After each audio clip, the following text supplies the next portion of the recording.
this is Kim and welcome back to my channel. Another day, another vlog-a-day na naman. So, today's video guys, ituturo ko po sa inyo kung paano natin maiiwasan na mas madaling masira yung washing, lalo na yung automatic. Kasi pag pinaayos natin, sobra talaga siyang mahal, as in mahal. Mahal ka niya pero pinagpalit ka sa iba. Joke lang. So, ayun na nga guys. Masyado talaga siyang mahal pag pinaayos. Parang bumili ka na rin ng bago. So, para maiwasan natin na masira, kailangan yung panurin tong video na to. Sa mga kapwa kong OFWs, huwag nasak sa atin tong video na to. Kaya, huwag mong escape. Kailangan mo talagang panurin to. Tara, sama.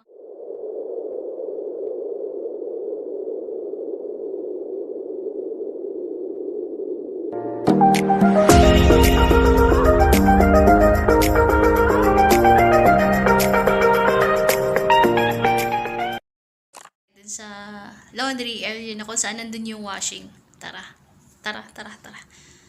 Yeah. So, papakita ko sa inyo. Sarado na natin yung pinto.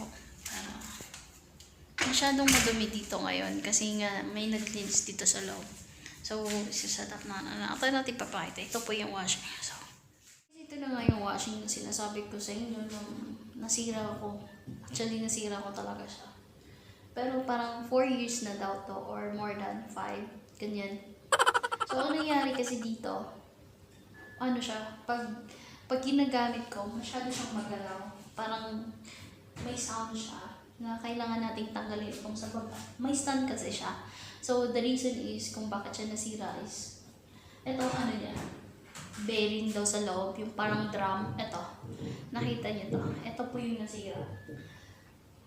Parang ano siguro, pag ginagamit ko siya, gumagano yung machine sa loob.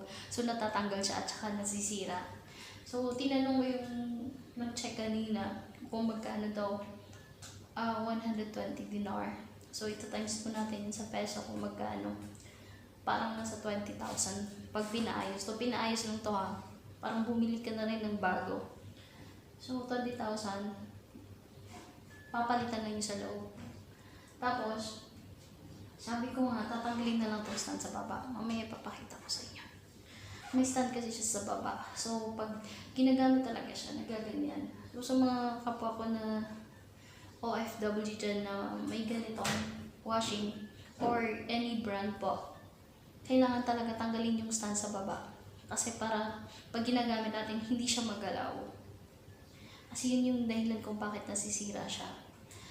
Akala ko kasi dati, yung filter lang sira. So, pina-check yung filter. Hindi pala siya filter.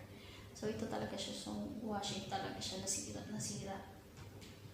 So, para maiwasan talaga natin, gamitin lang natin na 2 beses sa isang araw. Tapos, yung huwag natin masyadong damihan na damit sa loob. Kasi sa sobrang bigat, nasisira talaga siya. Tsaka dapat twice lang a day. Or, huwag masyadong gamitin kasi nasisira. Sinasabi ko lang or sinishare sa inyo kasi may mga amo talaga na pag may nasisira na gamit, pinapakalta sa sahod. So, paano pag pinakalta sa akin to? So, bali 1 buwan ko din, di ba? 1 buwan wala akong sahod. So, maswerte pa din ako kasi yung amo ko mabait. Tsaka hindi to pinakalta sa akin. Bago talaga to. So, ayun nga guys, nasira ko talaga siya. Pero, para talaga maiwasan natin. Ito yung stand, papakita ko sa inyo. Ito yung stand na sinasabi ko po. Ayan. Ayan sa baba. Ayan. Ito. Kailangan talaga yan tanggalin para sa baba na lang talaga siya. Na hindi na siya magalaw-galaw pag ginagamit natin. So, hopefully guys, may napatay. I mean, nahinto yung video ko. So, sana may nakuha kayong konting kaalaman lang. Para may iwasan natin masira yung washing machine na nga mo natin. Kasi masyado talaga siyang mahal ulit. Mahal. Sobra. So kung bago ka pa lang sa channel ko, huwag mo kalimutan i-subscribe at i-click yung bell para mas lagi ka update sa mga bagong videos na ina-upload ko. Thank you!